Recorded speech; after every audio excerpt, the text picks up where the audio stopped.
faire de l'émotion à ses supporters et accomplir sa destinée, que l'on soit de Perpignan jusqu'à l'Access Game la saison dernière ou Basque va pouvoir y aller. Perpignan accueille Bayonne pour la première journée du top 14. Déjà un match capital. A trouvé son capitaine Arthur Ituria. Machno était en position d'ouvreur. On avait varié l'alignement, la combinaison. Et face au poteau, celui qui avait inscrit la pénalité de la gagne dans les derniers instants de la première journée, c'était à Jean Daugé. Bayonne avait battu Perpignan 21-19. C'est lui qui ouvre le score. 3-0 pour Bayonne à Aimé Giral. Pénalité signée Joris Second. Gros signe de confiance pour un talonneur de 21 ans. Là, c'est Pesseliato en deuxième ligne aujourd'hui qui a soufflé en dernier moment la blessure de Pozzolo Tuilagi. L'avantage en cours car on a mis les mains. L'occasion pour lui d'égaliser. Sur le poteau, eh bien, comme d'habitude, à chaque fois qu'on souligne les performances d'un buteur. En attendant, c'est un lancer Facundo Bosch dans l'alignement. Ce ballon bien capté par le capitaine Arthur Ituria. Désaxé, c'est un moment important, ils sont proches des lignes. De nouveau les Basques. 4e de la saison régulière, ils doivent confirmer ce statut. Facundo Bosch, plus que 2 mètres. Machno pour Bordelais. L'excellent plaquage du 3e ligne catalan. Vélard qui a bien failli mettre les mains. Relevé par Esteban Capilla, propulsé qui marque. Premier essai de la partie. Premier essai de la saison des Basques. Esteban Capilla a franchi la ligne. Les Bayonnais, là, ça y est, qui ont trouvé la faille, qui ont été efficaces. Malgré le ballon porté écroulé. Ils ont réussi. C'est un ballon ralenti pour Hall de la Fuente. On monte très fort, Manu Tuilagi. Le plaquage à rébuffé de l'international anglais. James Hall qui colle au ballon, mais pour l'instant on n'arrive pas à trouver de déséquilibre dans la défense de Bayonne, qui n'a pas encaissé le moindre point en 36 minutes. Ils plient, ils résistent, ils tiennent bon. James Hall qui a vu une petite porte. James Hall en duel face à Tibérien. Retour intérieur sur Vélard et la passe pour personne. Joseph, le champion olympique. Et bien voilà, Perpignan qui fait sauter le dernier verrou. Il aura fallu attendre quasiment 37 minutes pour débloquer le compteur des Catalans. Voilà qui augure, Marjorie, une très belle et très grande et très incertaine deuxième période. Ça y est, les Catalans qui arrivent de nouveau à investir le camp bayonnais, qui ont réussi à concrétiser. Donc on a insisté avec plusieurs temps de jeu. Comptablement, c'est sûr que ça serait bien pour les Catalans, mais mentalement aussi. Là, on sait que ça fait toujours mal à la tête de prendre un essai juste avant la mi-temps. Et ce ballon qui arrive miraculeusement dans les mains de Bouliroua qui a traversé la défense de Bayonne. C'est un coup du sort. Ce ballon qui a laissé échapper Yato. Et la vigilance de Bouliroua qui inscrit le deuxième essai en 3 minutes.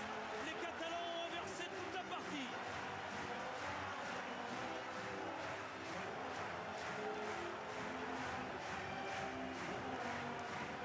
On revoit la perte de balle là, sur une passe mal ajustée. Et finalement, c'est Bouliroua qui était vigilant. Course tranchante, un appui. Et là, c'est du 1 contre 1, extrêmement difficile à défendre.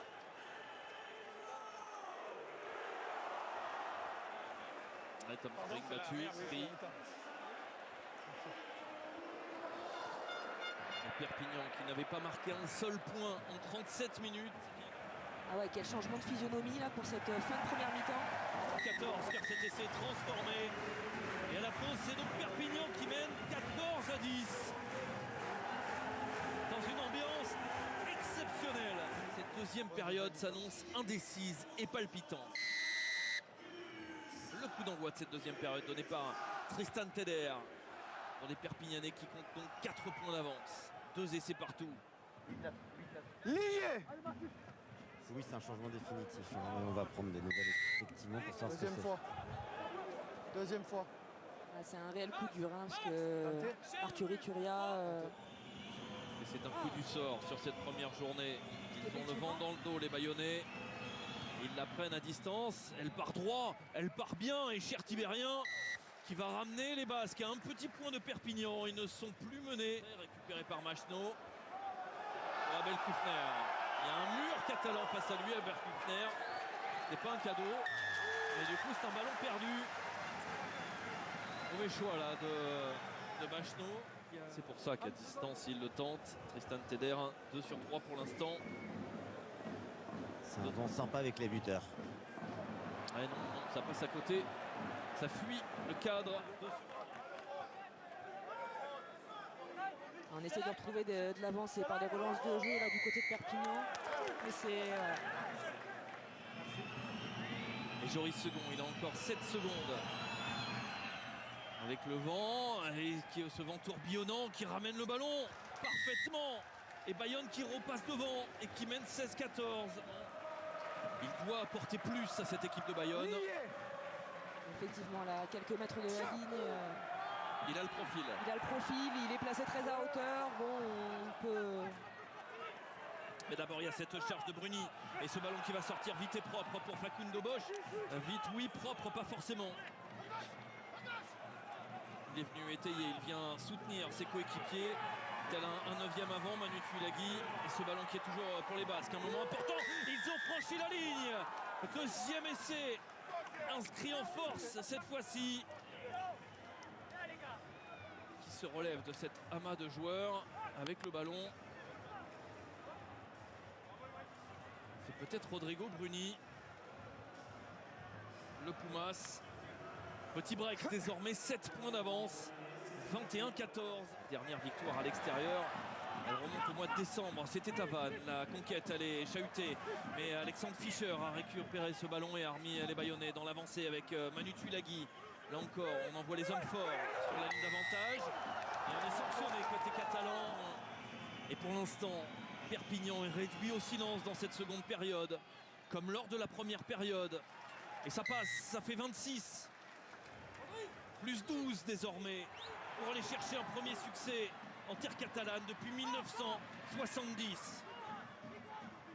Et Cochard pour Van Tonder. Stoppé net par la défense agressive des Bayonnais. Et Cochard qui a vu un espace. Il a tenté de s'infiltrer.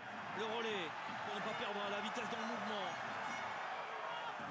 Repoussé par la défense bayonnaise, mais elle est en train de plier cette défense. Nouvel avantage en cours. Attention à ne pas se retrouver à 14 comme en fin de première période et ne pas revivre le même scénario pour les Basques. De La Fuente qui allonge très loin avec Payoa qui va marquer presque en marchant. Le troisième essai des Catalans, l'essai de l'espoir. Il va rester 7 minutes. 7 minutes à Aimé Giral pour refaire un différentiel de maintenant. 7 points. Ah, c'est intéressant là, on voit que les derniers ballons, les derniers instants, le contre-rock des Bayonnais qui récupère ce ballon. C'est un ballon pour la gagne, c'est un ballon historique. Bayonne qui va s'arrêter. Ballon récupéré par Joris Second qui tape en touche.